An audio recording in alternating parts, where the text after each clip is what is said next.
Greetings, my fellow colleagues, and good evening. I'm Master Rohan Gurti here with my Trailblazer presentation. As you all know, that this is a brainstorming activity. So even I have one of my brainstorming presentations, and to be honest, I have stormed it uh, like around the time of 2020 December. I even wrote a research paper on it, but I haven't published it yet because I think that it needs a revision, a little bit changes, and then it is done. However, I am presenting a summary of what I have already written in that research paper. And as it is a totally original idea, I owe you an apologize for not including any imagery in this particular presentation, though I have two or three illustrations with me. Great. So here I have the creator theory. Before going into this theory, I would like to explain what this theory is for and what is the base you will need to understand this theory, the creator theory. Okay, so first of all, this theory supports finite dimensions, infinite dimensions, which means that this theory assumes that there are not only 11 or 21 kind of dimension, but there are infinite dimensions. And next is that it works on analogy and induction method.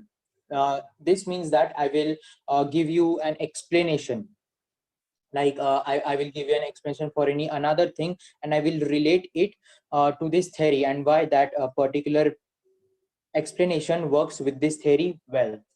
Great. And the third point, this theory uses mathematics with a huge error, because you won't believe, but I have provided an equation which allows the creator to measure the evolution of a body or the creation body and the evolution of the event. Okay, how fast or what is or with what speed the event is evolving, to which I will come back later. So in the on such a huge scale, of course, the mathematically has to be error sum. That's one.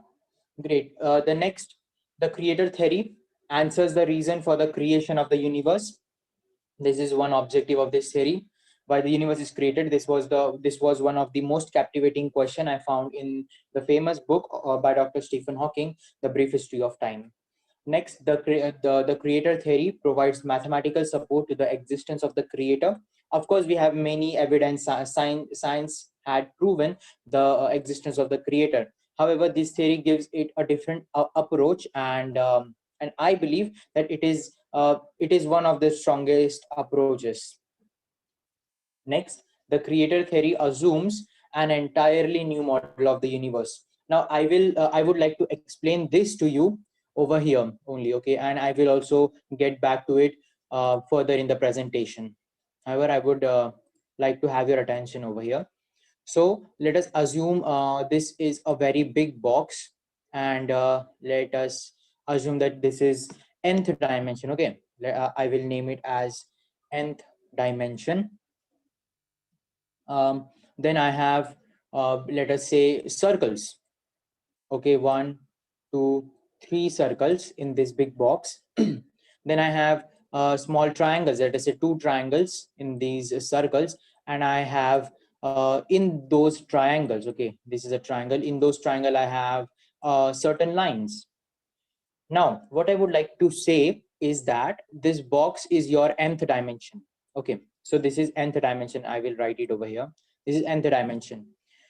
To this nth dimension, the circle, which is n minus 1th dimension, belongs.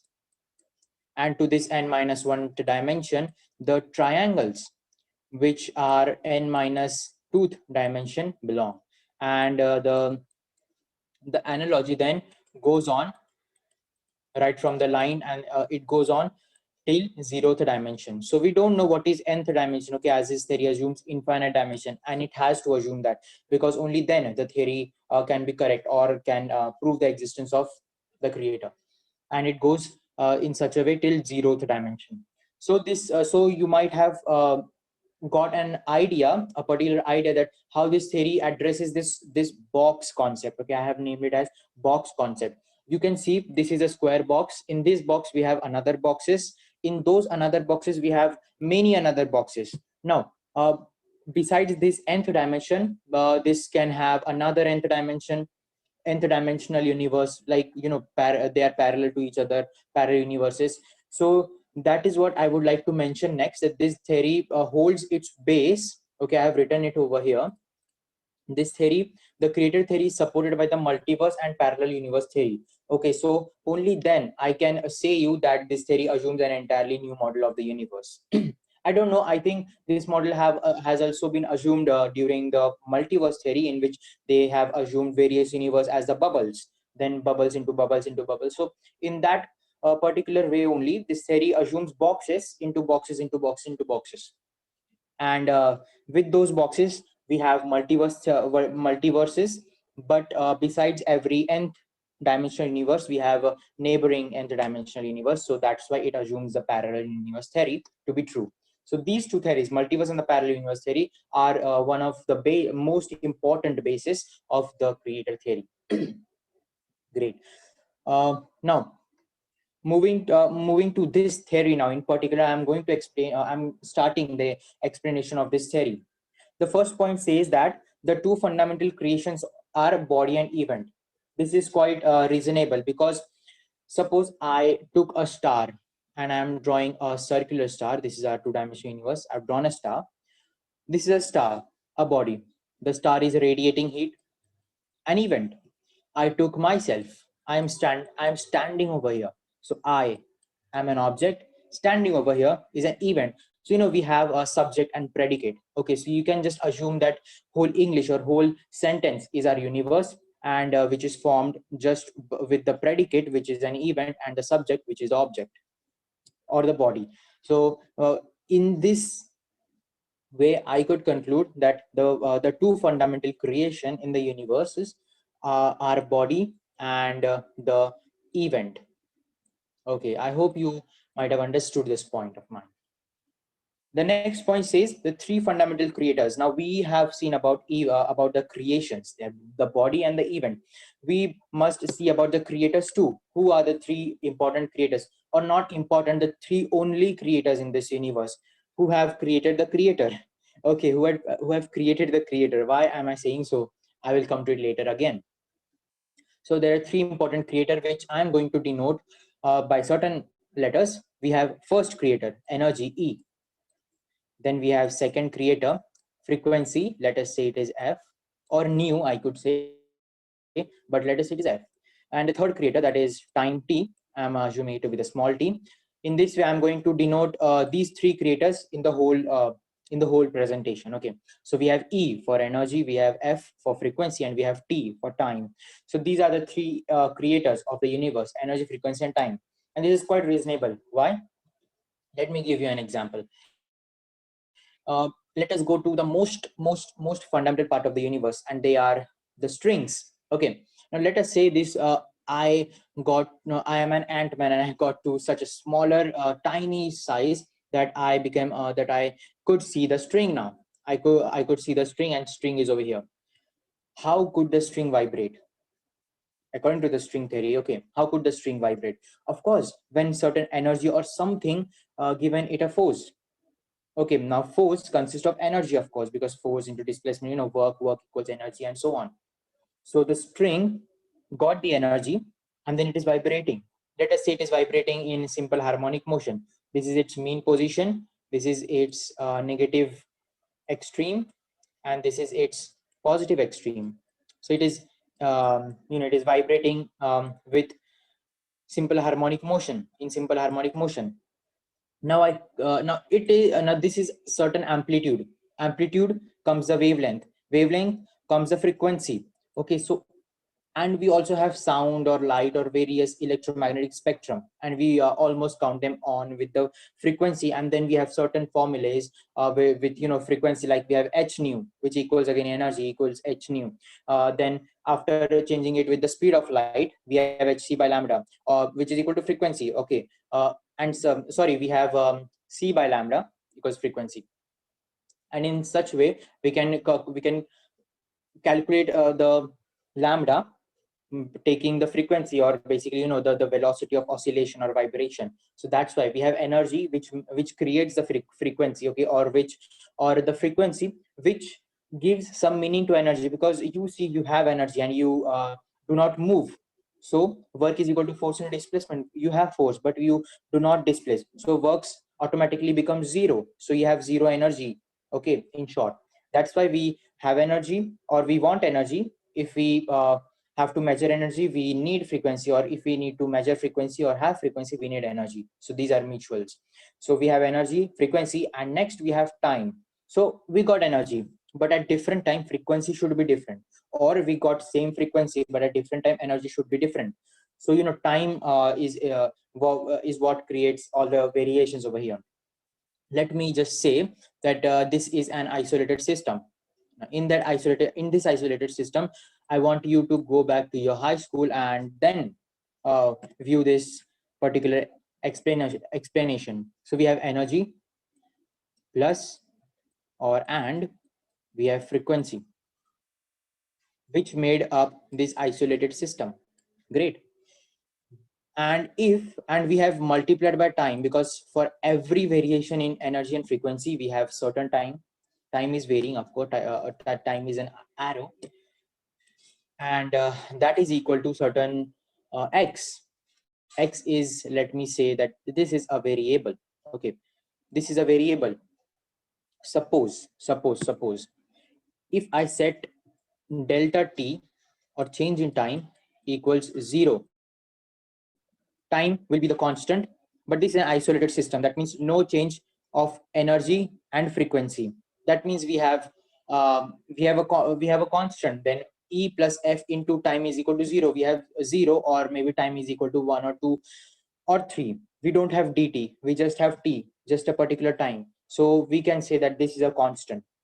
But the system can't be constant, okay, because we know that the universe has entropy, it can expand, or even anti-entropy, I name it as that, for the contraction of the universe, if we have spherical or the closed universal system.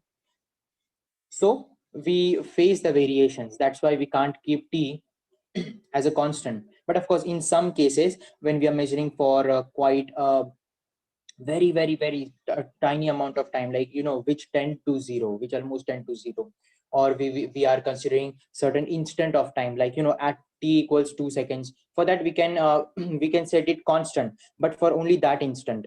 So so this is an instantaneous process. Okay, we can have we can have our constant only for instant, but not for whole period of time. That's why t is a variable, and that's why we need t to define an event, or to create an event, or even a body, because even body evolves. Great.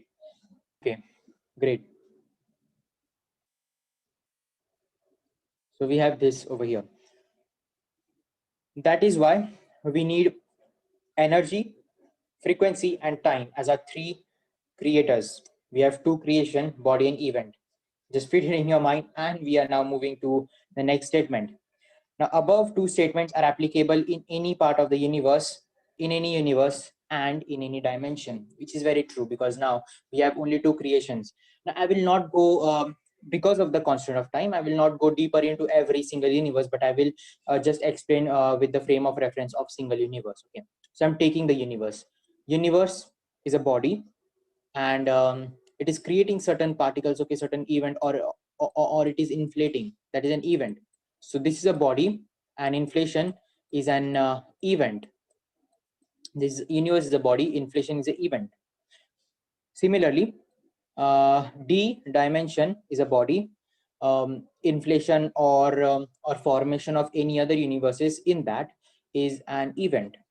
So if universe is just a body or event, okay, just the sum of body and event, and dimension is just the sum of body and event, how could you expect anything else to be formed in that particular universe or particular dimension? So that is why I'm saying that body and event are not the basic creations only in our universe, but they are also the basic creations, or just mere creations in other universes. And the similar analogy applies to the fundamental creators, because we have body and event which needs energy, frequency, and time to create. We have other dimension and other universes which are body and event again, and they will need energy, frequency, and time, just them, to be the creator. So that is all for third point. Next point is the fourth point. Here, energy, frequency goes hand in hand, while the time makes all variation in the type of the creation, like I have explained this in this equation, this particular equation, E plus F into T, parentheses E plus F into T equals X. If T is a variable, X is a variable. If T is a constant, we can write K in place of X, which is a constant again. Next, unlike some misconception, time is a term given to the evolution of the system or surrounding. Yes, of course, this is one more point or one more speciality, I could say, of this particular theory, the creator theory, that it assumes time rather than any different process, okay, or let us say time of a clock. It does not even consider a clock, because if you are in a void, you have no light, you have nothing. How could you see the clock? So it is just evolution. You can't even become aware of the evolution. Okay, this is a point. This is some point I will come in the later part of this presentation, but you should know that this theory assumes time to be an evolution of anything. Like suppose you are standing here in a void, okay, in a white page. You just have these boundaries, okay, of the universe. You can't see the boundaries, and thus you are saying that this universe is infinite. And one more condition applies, that this universe is expanding. You will now know nothing, because you don't have anything to compare your motion to. But you have got a friend, let us say, appeared over here through wormhole. Maybe this friend is moving here and you are moving here, or maybe this friend is still and you are moving here. So you can compare your motion with this friend's motion, and here you are evolving. And that is how you can take velocity and the displacement with that friend to measure your time with respect to that friend. So this is a relative process, but I just wanted to tell you that this theory assumes time to be evolution and nothing else. Next point, both the fundamental creations have two aspects in common: energy and force. Both the fundamental creation have two aspects in common, and to be more specific, body just have these two aspects: energy and force. Why? You see, body, yeah, let us say, I will take this example only, okay. Now my friend disappeared from this, okay, wormhole just became a black hole and sucked him in. He's disappeared. I am still moving, okay. As I started moving, I can't measure, the universe is expanding in this particular direction, and now I have no one to compare my motion to. So what should I do? I can't do anything. But still, if I am the observer and I am observing that particular dot, let us say point A, I will say that point A is moving. How? But that point A, how can it move? Energy exists in every, even, yes, energy makes the string, and string vibrates to make all the thing. So all means all, even the void or nothing is something here. Nothing is something, okay. So void is nothing. That means it is nothing. So even the void to be created, we need energy. And if energy is there and this body is getting displaced, that means we have constant work, we have constant displacement. That means we need to have a constant force can't be zero.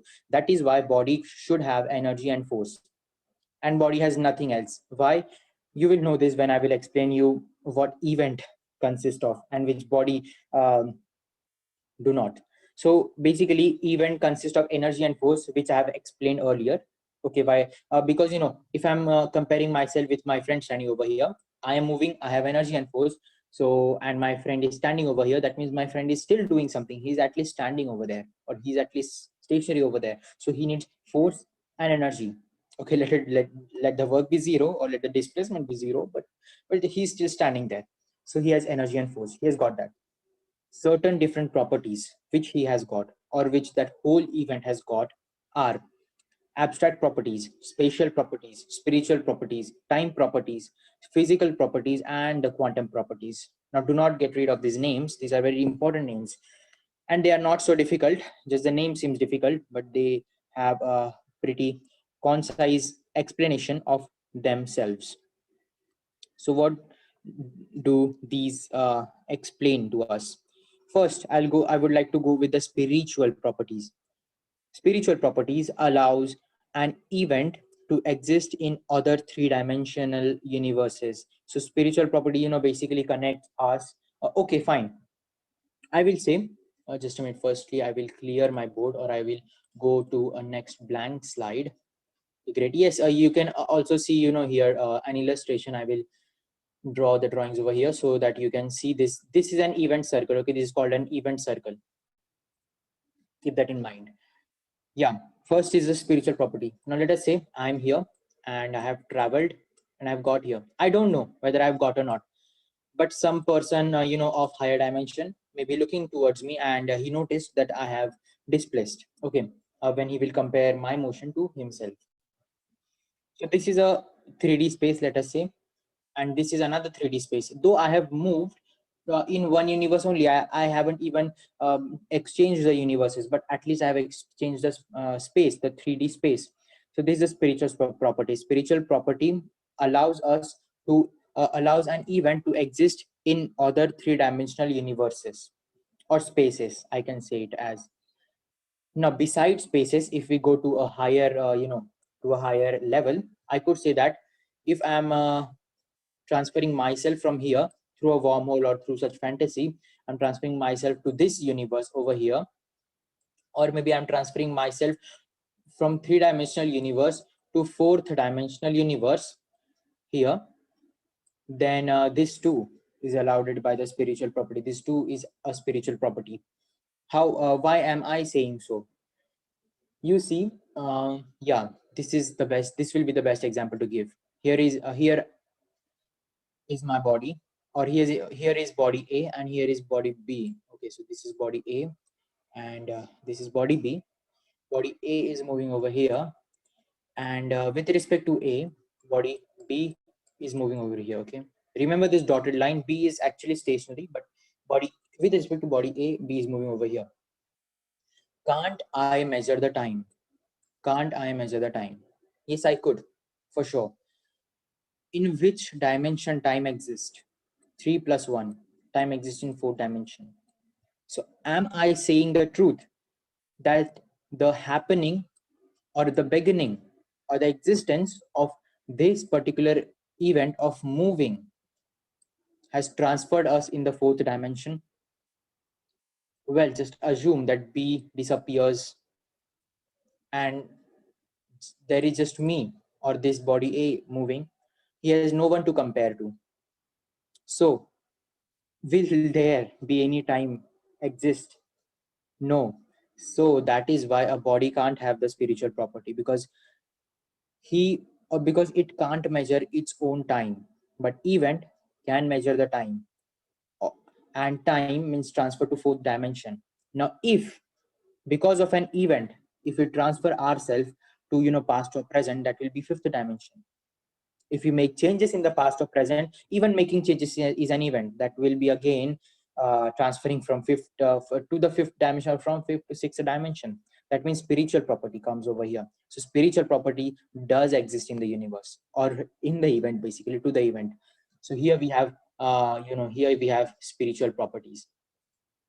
So you see, spiritual properties explained. Next is the quantum properties. Now other all properties are just simple, except the abstract properties. Next are quantum properties. These properties provide external material like radiation and particles.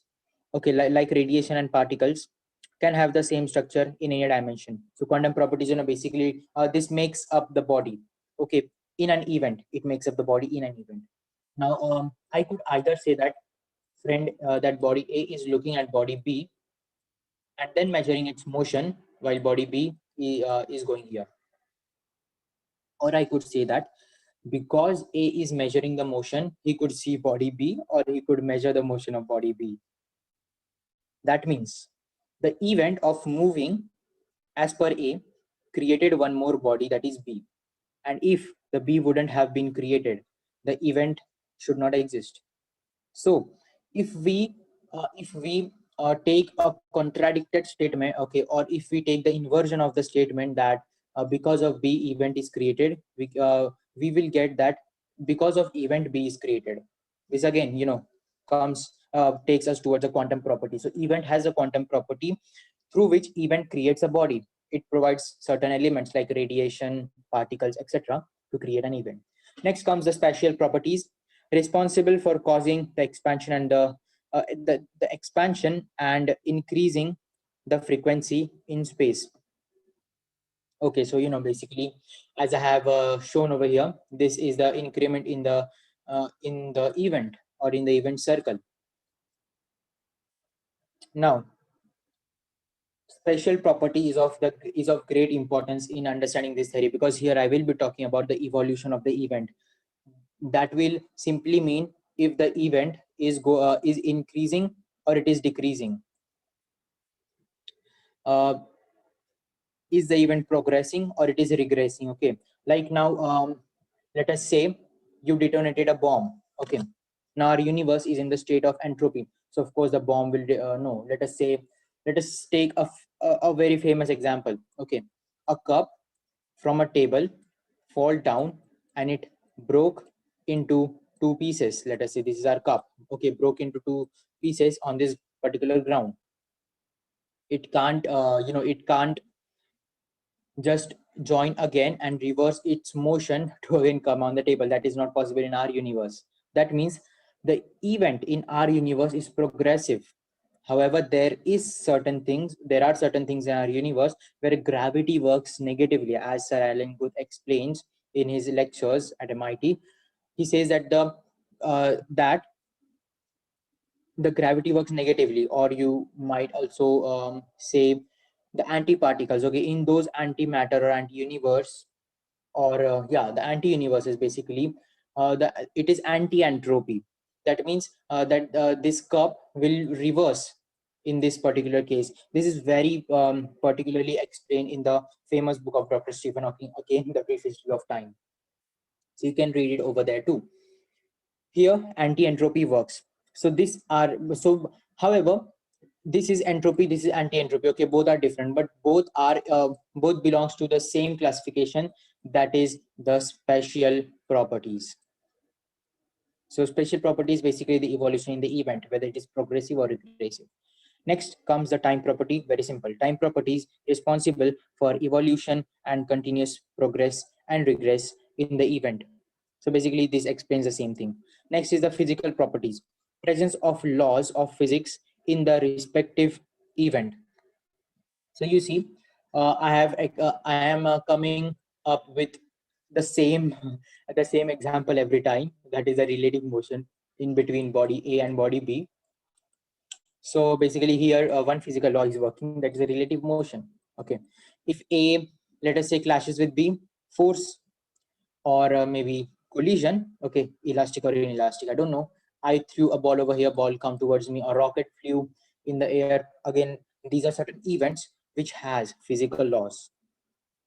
And if I would take myself in a void, I could not move, because I could not exert force on anything, except I'm having a jetpack and any particle behind me, then I can fly, then I can throw certain particles through the jetpack. These particles will bounce off this particular particle again, and they will exert a backward force towards me, and then I will move further.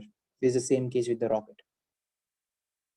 That is why the body do not have physical properties, because body is said to be in a void. Okay, see here, you can see a body. This is in this void, in this expandable or entropic void, but the event is just happening. Okay, this when I with the help of a jetpack moved further, this is an event. And this this is basically the third law of Newton. So that is why physical properties applies in every event, and that's why event circle contains physical properties. Next are the abstract properties.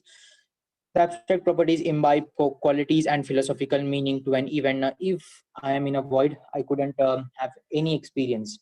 This is a very a very general world. This is not actually, I can't say it an actual scientific thing, these abstract properties. But to make this theory more accurate, I went a little beyond science, and then I looked towards this world, and I saw that I need philosophy. So that is why I conclude abstract properties on this place. So abstract properties are the properties which basically imbibes the qualities and philosophical meaning to an event. So we need philosophers basically for this. And with this, I am done with all the six, explaining all the six properties to you. Without further ado, with the constant of the time, I'm moving further. Now, before 8th point, I would like to tell you that this theory assumes body to be in a void called space. I'm just reminding this to you. Next, the space has two defining properties. Okay, first is entropy. Okay, that is a tendency to expand, as you all know it. Second, it looks the same in all direction. A very famous and a very a very remembered line by me in the book of Dr. Stephen Hawking. Next is, considering these properties, the following points are about the body. Now, from point 8 to maybe 11, we are going to study about the body and how it works. And by considering these previous points, okay, that is two tendency to two basic properties. Okay, first the entropy, and the second is the space looks same, or the void or that space where the body resides looks the same in all direction, and body is said to be in a void, and that void looks the same in all direction. It is entropic, it is expanding. This is a particular case to our universe, okay, because anti-universe can be anti-entropic maybe, okay, that is why. So 8th point says that body contains energy and force, which I already explained. Therefore, if it is considered as a system, it has some internal evolution. Now, without beating around the bush, I will directly clear my drawings from this beautiful page. I will go to an empty page, and I will take my pen and I will draw certain things here. Without moving into any body, I will just take an atom. Now, shut down your quantum minds and focus on the classical minds. Everything is made up of atom. We all know that we can calculate the change in the internal energy into an atom, which equals heat minus the work done on the system or maybe by the system. But we can calculate the change in internal energy. Because we calculate the change in internal energy, we can say that there is certain internal energy in this atom. There exists certain internal energy, okay? Because if I have nothing, if I have 0, I couldn't change that 0 to anything. But if I have 1, I can subtract 2 from it, and I can get -1, or I can add 2 to get 3. That means I can manipulate 1, but I cannot manipulate 0. That means there has to be internal energy in this atom to get the change in the internal energy of this atom. And all the things are made up of an atom, so all the things must contain certain internal energy. Because of internal energy, it has internal evolution exist in it. So body can be considered as a system that has some internal evolution. For a very beautiful example I would like to give, consider this is a void. Okay, just a minute. A very beautiful void, this, which is expanding, and here too it is expanding. I am in this void, and I couldn't assume, or I couldn't measure any time with respect to any of the thing, because these boundaries are so far away from me that I am considering this as an infinite void. However, in my body there might exist a bacteria, let us say, okay, a bacteria, let us say it exists in my intestine. Okay, this is a bacteria, and this is my intestine. Okay, this is my intestine. So this bacteria can measure itself by these walls. Okay, so though I could not measure the time, it does not mean that if I am an isolated system, I could not have fourth dimension, that means time, running in my system. Okay, the keyword here is into. So that is why from now on, whenever I will say the word body, you have to assume it as a particular system, because in my system, this bacteria, I'm not expanding, of course. So this bacteria can measure the time and the energy, whatever energy and force I am having. This bacteria or certain other my body systems are eating that energy. Okay, and if I would keep a table over here, now table do not have bacteria into it, but table do have atoms. So those atoms are eating up all the energy and releasing the electrons here and there. this filling of the space, of course. So that is why I told you that that a body, because it has energy or force, it can be considered as a system with some internal evolution because it has internal energy. Ninth point, taking into account the two properties of the universe, the body could not define its position and its rate of change. Of course, this is what I mentioned you earlier. I explained to you earlier. The two properties of the void or of the space is that it is ever expanding, okay, anthropic, and it looks the same in all direction. It is homogeneous, or maybe I could say it is means not maybe, and it is equilibrium. It is in the thermal equilibrium. For our case, according to the microwave background, um, I can say it is 2.17 Kelvin approximately. Okay. Next, in the general world, each system is defined to be in motion with respect to with respect to other systems, which are in its surrounding. This is a very important point we will address in future. I will now make its drawing. This is system A. This is system B. Okay, let us say system A is my body. System B is, let us say, your body. Okay, and you're my friend. So I can measure my motion with your motion. Okay, this is the most simplest example I could ever find. That's why I'm taking the same example of the relative motion every time. But there is something running in my system. Okay, here let us say certain microorganisms maybe, or the process of digestion, or I'm eating something. Okay, great. So yeah, therefore each system is defined to be in motion with every other system. Now, because this system is there, I can measure my motion whether I'm moving or not. And even if I'm not moving, I can say that T equals 0 and T equals 0. Yes, is just equal 0. If I'm moving, T is equal to some constant, or the delta T is equal to some delta K. The change in time is equal to change in that constant, which I have considered previously. So 11th point says, thus, for this part, the theory concludes that each system needs every other system to define its position thus are related to each other. That is why every body, now I am A, relates to every other body, your B, in some sense, maybe to measure the time, to measure the motion, okay, to measure the internal evolution, maybe, okay, by measuring, by seeing the health of B, I can say, is my health good or not? Okay, if health of B, because of the health of B, if I could feel PT, then I will say that my health is good. That means my systems are running well. Okay, and vice versa.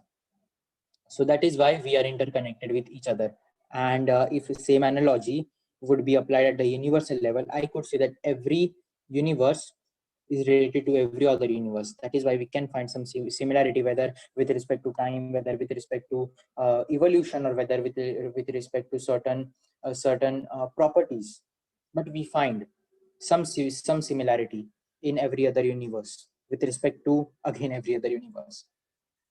From 12th point, I am going to explain you about the event. But before going to that, I have again a paragraph for you, which says, when a body could define its position or could calculate the rate of evolution, then it is said to be an event. Okay, again, when a body could define its position, here A can define its position with respect to B, or Earth can define its position with respect to Sun, or could calculate the rate of evolution.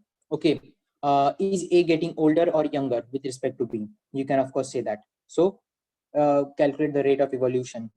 Then it is said to be an event. Now, our previous theory proved right then.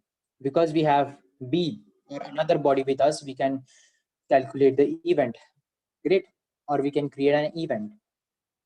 Considering point 11, okay, which says that every other body relates to every other body, a body will definitely need at least one more system, okay, at least one more system, or more than one systems in total, maybe 2 3 till infinite, till n systems, as an observer for an event to be created. Okay, following are to be event to be created. Okay, now here A is observing the movement of B and B is observing the movement of A. So A has at least one observer and B has at least one observer, that is A, and A has at least one observer, that is B. or maybe I have, or maybe A and B together have at least one observer, that is me.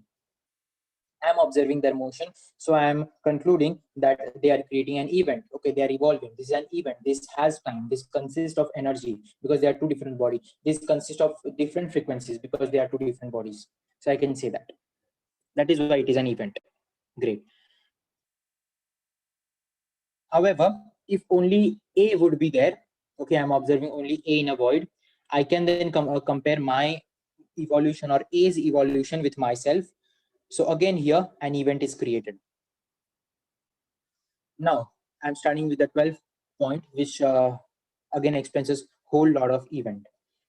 From point number 2 and 7, we know that time is the creator component. Okay, now don't bother about what was 2 and 7, just bother what do we know from these points. Okay, so we know that time is the creator, of course we know, creator component which creates something. Next, and the event contains a property of time. Okay, that event has the property of time. You might have seen that in the event circle.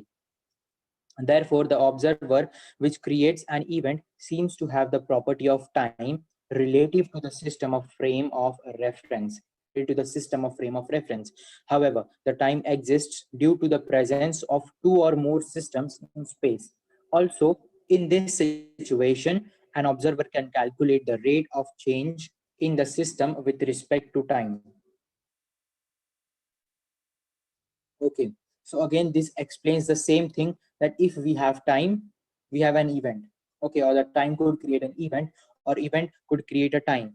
Okay, so basically event circle has time component in it, and we have created an event, so there must exist a time. Or if we are, if we are able to calculate time by any means, undoubtedly I can say, even if I am in a void, but I can calculate a time, I can calculate the time, I can undoubtedly say that I have something as my companion, though I could not see it. Maybe maybe it is another dimensional.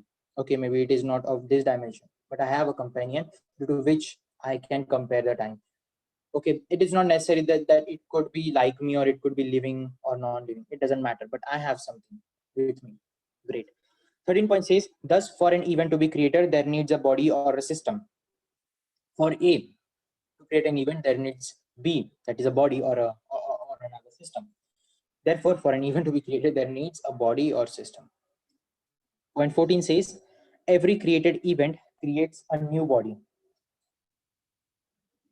Okay, so every created event creates a new body for further creation.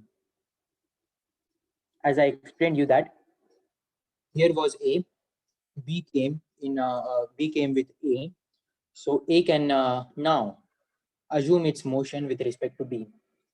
Or I can say that because A can assume its motion, we have B. Because A measured the time, event existed. And because event existed, B existed. Or I can also invert the statement to say that because B existed, time existed, and then event existed. So this is the two-way statement. And that is why I could also say that every created event creates a new body for further creation. This point, the further creation, is actually the key point, and this explains why our universe is created. And two more concepts are the two more let's just say terms are the creation body and the creator body. Creation body are the bodies which are created, and creator body is a body which have created the creation body. Okay, the creation body is a creation of the creator, and creator body is the owner of that creation, or who has created that creation. 15th point says, as a result, these thesis concludes that events originate from the body. Okay, this is true. Okay, why? Here was A, no event. B came, relative motion measured, time measured, therefore event measured. Body in its presence created event, or vice versa. Event in its presence created the body. But here we are focusing on this first statement. Body in its presence created the event. And as a result, this thesis concludes that events originate from the body. 16th statement says that this also proves that as one thinks, one creates. Well, this was a little philosophical, like as one thinks, one creates, but this is actually true. Great. Moving to the next, 17th point. The above points. Again, this has to do a lot with analogies. You just take the terms I have explained on this page, and you have to apply these terms to the universe and then explore on yourself, and then explore on your own. Anyways, 17th point says the above point proves the statement that everything, okay, which one can think is happening in any of the universes, among all 3D universes, or maybe 4D, 5D, anything can happen. And here I even proved that the parallel universe theory is correct, because I don't have to explain you much examples now, because I could only say you that you can see 16th point where it concludes that what one thinks, one creates. So even if I want to, let us say, uh, sit in a remote control car, okay, and that remote control car is so small, okay, and now I am this much big, okay, I am a 17 years old boy, but I want to sit in this car. Okay, I just want to get an experiment. So I will think myself as sitting in this car, but actually this is not possible for me right now. But this has, but I already made it a reality in this universe where I am still a 3-year-old boy, and I go and I'm small enough to fit in this car. Okay, so that is how it works. So this, if any of you knows the law of attraction, it also proves that in some sense. So basically, this theory also combines spirituality, or the higher science. I call spirituality as a higher science with the science. Okay, so that is one thing I appreciate the most about this theory, and decided to come up with this idea in this particular presentation. Well, let us move next with the 18th point.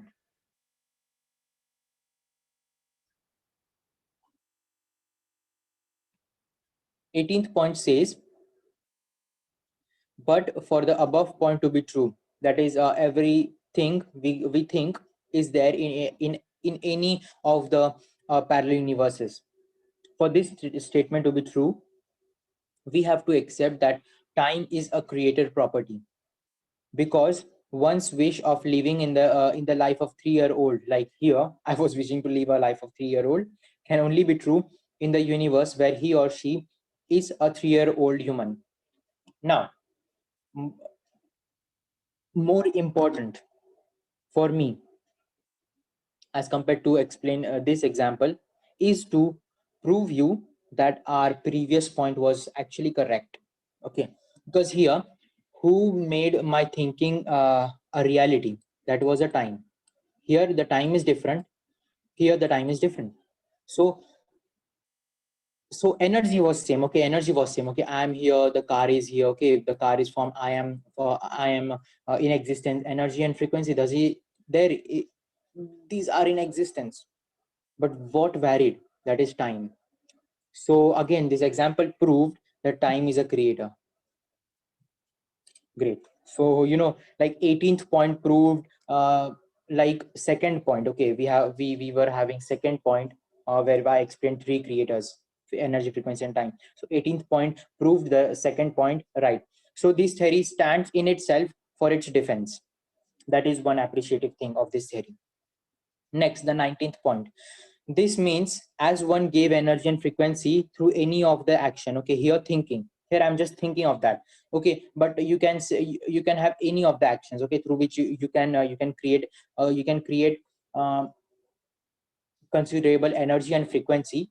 Okay, and then it combines up with time. Okay, in a certain manner, in which that wish must be a probability. Now you can see that we have a guitar. Okay, we have a guitar or a sitar or violin, whatever. I'm taking a guitar over here. So we have a guitar and we have strings. Okay, we have strings. This is one string and this is two strings. Okay, we have two strings. Now I keep on pulling this string down for t equals 1 second, and I kept on pulling this string down for Okay, these strings are identical, okay, for your kind information.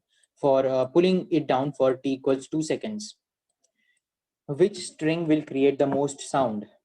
Of course, this depends upon most vibrations, which depends upon most tension force.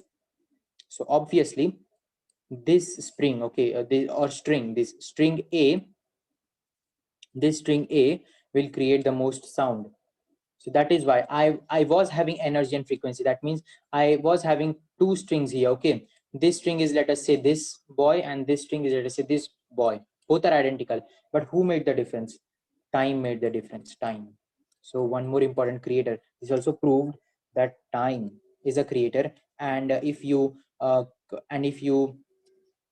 successful in creating a considerable amount of energy and frequency, you will it will combine with time to create a different event with identical energy and frequency.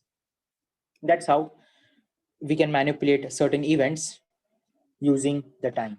Okay, so if I would say that I won a Nobel Prize, you would laugh at me, but energy and frequency was the same. Okay, I'm the same guy. But if I would say it, let us say 10 or 20 years later, you would say that yes, congratulations. Okay, yeah, so that was the point. Now, before moving to the next point, okay, a very intriguing point of this particular presentation, where I would be giving you unbelievable equations, I would like to introduce you to one more paragraph that says the base of the answer of why this universe exists, and what is the reason for the event of Big Bang is to understand how the three creator properties interact, which is explained in the previous points. So here I haven't directly mentioned the answer that why our universe is created. Okay, but the simple answer is that our universe is created for the further creation. Okay, now you would argue with me that no man, that is not true. If you see, if you see reproduction, no, all human beings do not reproduce, or let us say non-living things. Non-living things do not reproduce. They just exist, and they just divide, and they just die, or they just disappear in the form of energy. I'm saying you're true, but here I will go on quantum scale. I have I have my friend atom to take again over here. I have, let us say, a table here. Okay, this is a table. I have certain atoms. Okay, this is atoms. These are atoms. Energy is everywhere. Thus, atoms possess energy. That is why atoms are vibrating here and there. This is their mean position.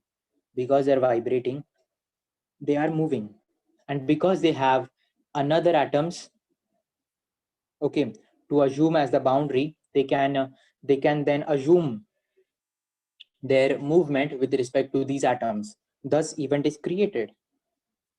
That means you have created the event. So you have created something. So you can't say that I will not create anything, because it is inevitable. You have to create something. If you do not want to create anything, you will not exist. Okay, you will not even exist to say to me that you don't want to create anything. That is why if you exist, you have to create at least these vibrations, because energy is everything basically. Okay, energy makes the string vibrate, and then you form, or your body structures form. So that is why you at least have to create these vibrations to come into existence. And then we can say about some discovery or invention. You can continue the discussion later, but for now, vibrations are the basis, are the basic creations. So that is why this statement here holds true, that our universe and everything in this universe and every dimension, even the dimension, is created for further creation. Well, now I will finally come to the equations.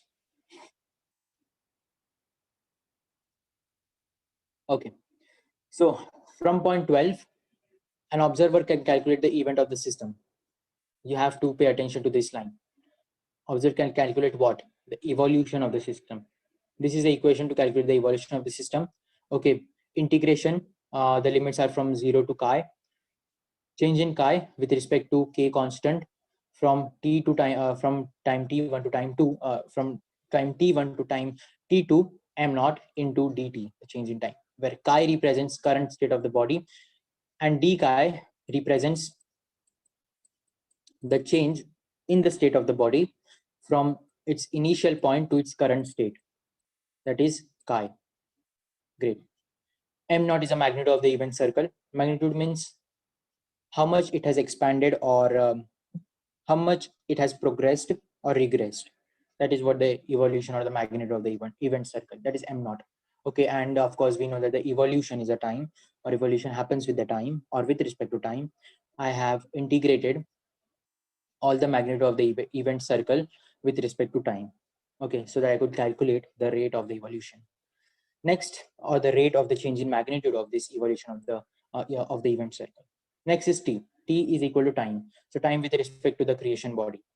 Okay, now I am here and I have a sphere. I'm in a sphere. I can see the boundaries of the sphere. The boundaries are expanding. So I can either say that this sphere is expanding, or I can say that I am squishing. Okay, now that is the end part when I will know that I was not squishing, because if I would have squished, then I would have gone to a zero size eventually. But it is the universe which is expanding, or this sphere which is expanding. So this is what the time with respect to the creation body, and here creation body is I in this sphere. Next is the k. So k is the body constant. What is the body constant? Well, this might happen that I am squishing because of the, let us say I am, let us say, yeah, I have kept a box over here. Okay, a box made up of plastic. Okay, full of air in there. Okay, full of air. Now I have kept ice.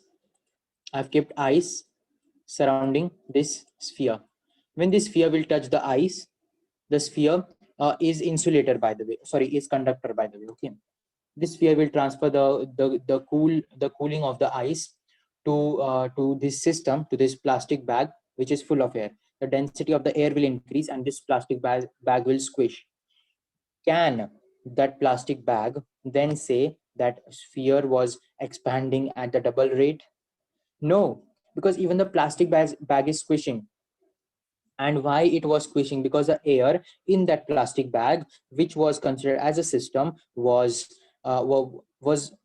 decreasing in its volume. So it was the internal evolution of the body, and that's what the body constant does. Body constant is nothing but the consideration of the internal evolution of the body, which is considered as a constant in this integration.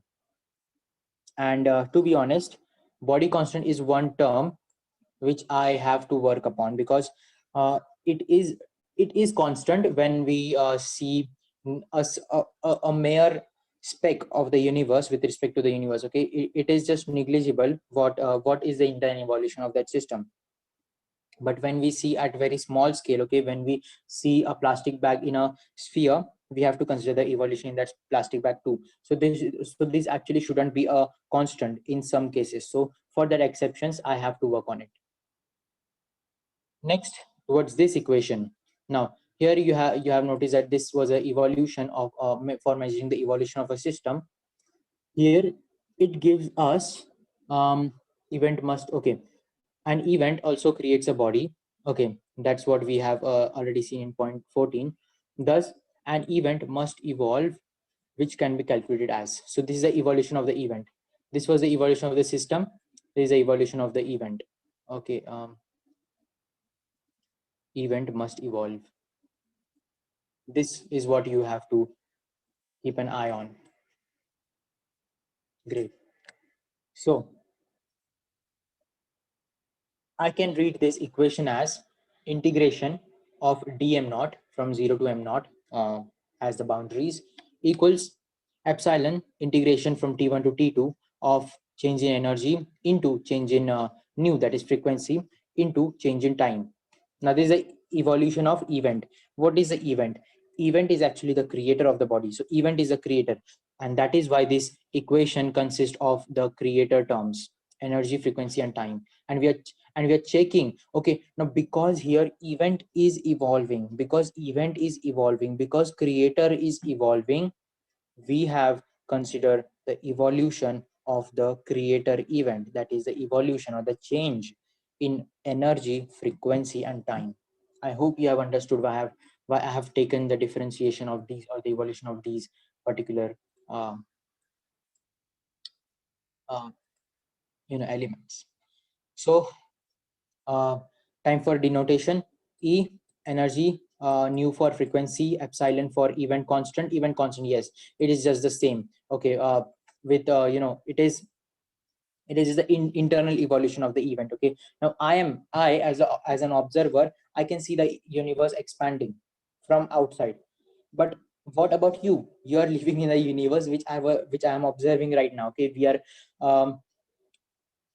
let us say you are living in a Milky Way, and I'm observing the Milky Way from outside of the Milky Way, from very far away. Okay, I can say that with what rate the Milky Way is expanding. But can you say that? You cannot know, because Milky Way is a huge system and you are a small speck of that system. So that is why event constant is there. So that's why a constant, because it is so hard to to predict the change in this event constant. And that's why I need to work on the event constant too, just as I need to work on the body constant. Next is the m naught. Okay, m naught is a magnitude of the event circle. You know this from this particular equation. Okay, magnitude of the event circle, how much it has progressed or regressed. Next is the time event with respect to the creation body. Here just time is just this, in the previous equation it is just same as that. So I hope you all have understood these equations. And to be very honest, these are the original equations, which have popped out of my mind. Great.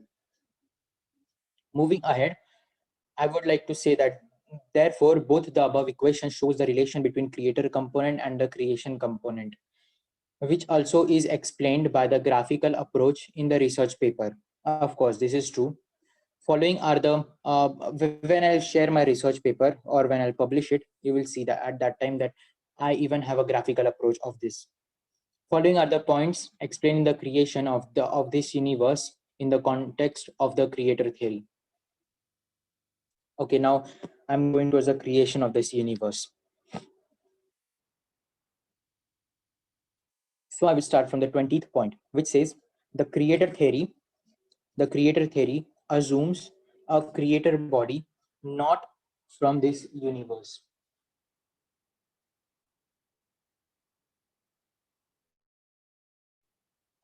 Now, maybe I'm the creator. Okay, I have created I have created a person which looks like an A in this two-dimensional universe in time equals t seconds or t naught seconds. I've created this person which looks like A. Am I the creator? Yes, of course, I'm the creator. Am I in two dimension? No. I'm not in the two dimension. And that's what this point says. The creator theory assumes a creator body not from this universe. Okay, not from this universe. However, though, I need to work on that point too, because if I would consider a person from three dimensions, okay, from our universe, any animal, okay, animals reproduce. Okay, that means they create another animals which just look like them. Thus, they are the creator, and they belongs to the same universe. So I need to work on this point, and I apologize for that. I apologize for that. Well, coming to the next point, 21. This body can be living or non-living. Yes, of course. This point is 100% true. A body can be living or non-living because my recent thinking, okay, the thoughts which are evolving in my mind, I have come up with a new idea that creator can't be living actually. Okay, the creator actually can't be living.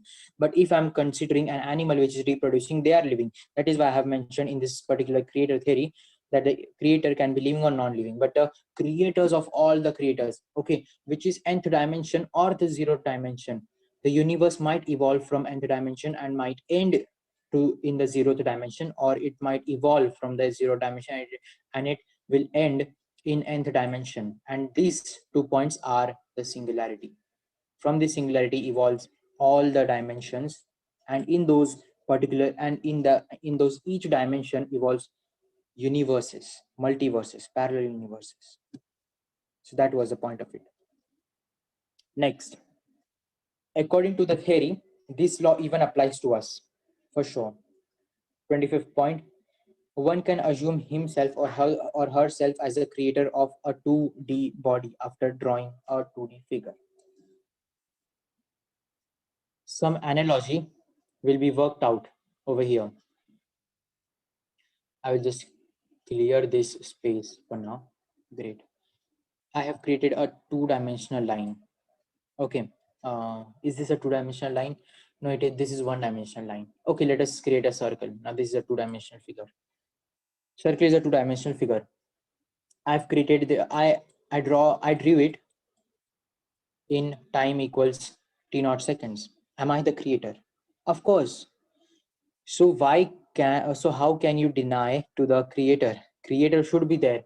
Only then he only then he can he only then it can create. Actually it, okay, it is the word which I should use over here. Only then it can create another things. Like I have created this two-dimensional circle, okay, a three-dimensional being. I have created a two-dimensional being, that is this circle. So that's what this point says. One can assume himself or herself as a creator of a 2D body after drawing a 2D figure like this circle, and then just induct this process to every other dimension and universe. And the last point, the 27th point, says that this is applicable to the creation of any universe or any dimension. In this way, any universe or any dimension might have been created. And to this end, the creator theory makes three conclusions. First conclusion says,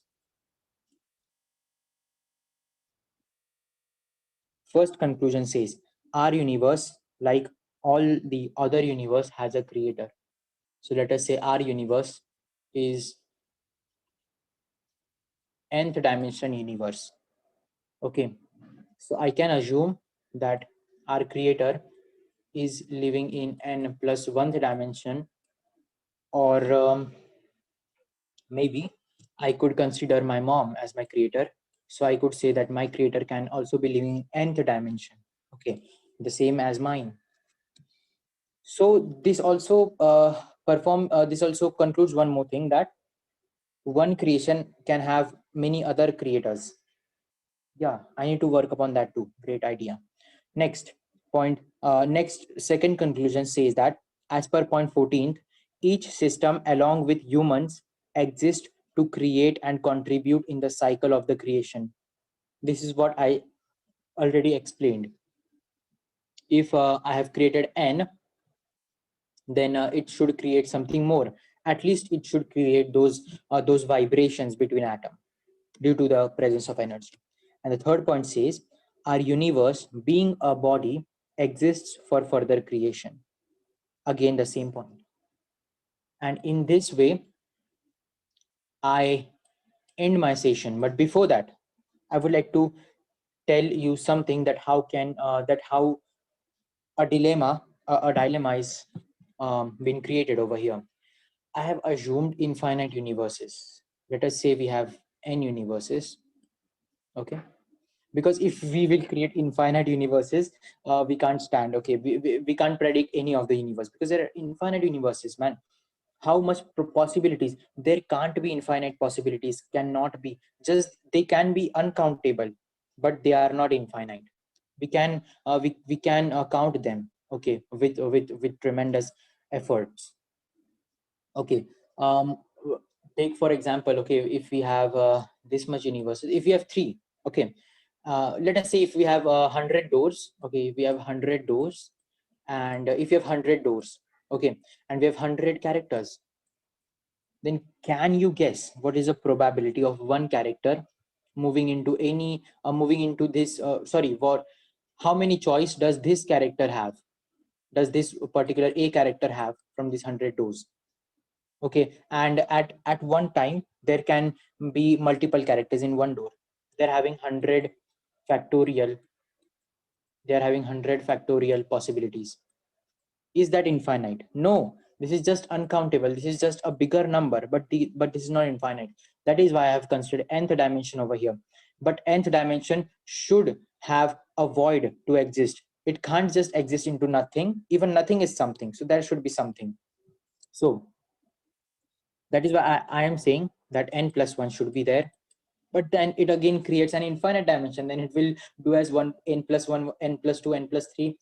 However, this is what is a dilemma. Okay, if I'm considering that n and t belongs to n minus 1, and t belongs or possess n minus 2, possess n minus 3, and so on till 2 dimension, 1 dimension, and 0th dimension. Now, to avoid this infinity, what I have considered that first of all, you just take an example. Okay, you might have seen a dough. Okay, a dough of bread, or from which we make rotis and chapatis. In that is a flour. Okay, first of all, and then to form it a dough, we add water to it. So can you tell me the answer to a simple question? Is the water in that dough, or the dough is in the water? Okay, does the water forms a dough, or the dough forms the water? And I'm pretty sure that you can't answer it. Okay, because both are the possibilities. Okay, if we extracted all the water, it will become a flow. If we extracted all the dough, it will become a pure water. So both holds one another to form a perfect desired shape which we want.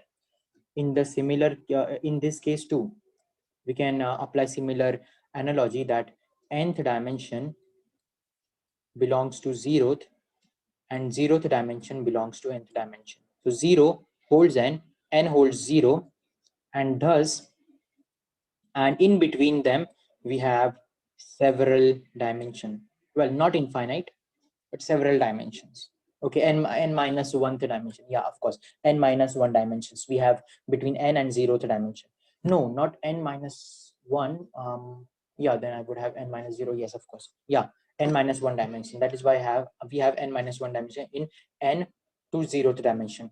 And of course, there is no perfect method to say that the universe began in 0th dimension or it began in nth dimension. You can consider it either ways until any scientist proves it. Okay, from which dimension is a superior. Okay, however, I would like to tell you that nth dimension is a singularity with a total chaos, and 0 dimension singularity with a total chaos. No one can exist in 0th dimension in physical form.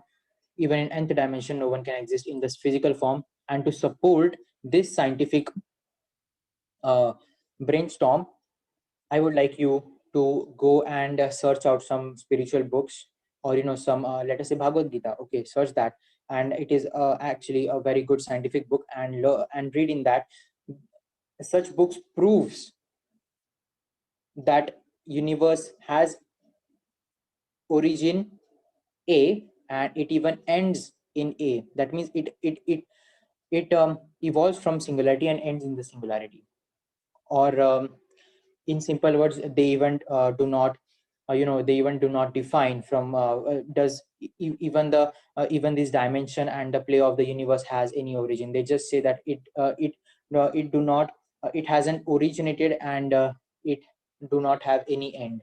So that is why this is the stuff. However, I hope you understood my brainstorm idea and you liked it very much. I would like to have a feedback from you later. And thank you so much. And here I would like to end my session. And at last, thank you for listening to my presentation.